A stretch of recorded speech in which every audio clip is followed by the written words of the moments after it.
গাজীপুরে জাতীয় বিশ্ববিদ্যালয়ের মূল ক্যাম্পাসে স্নাতক শ্রেণীর শিক্ষা কার্যক্রম চলমান রাখার দাবিতে অনশন কর্মসূচি পালন করছেন শিক্ষার্থীরা।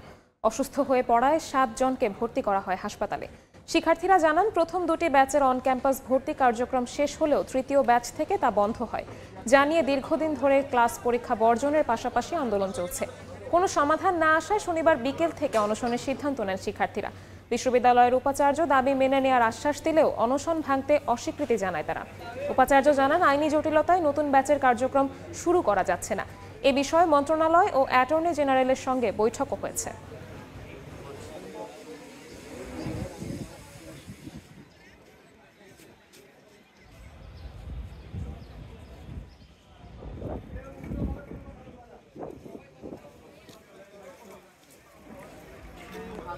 এটা আমাদের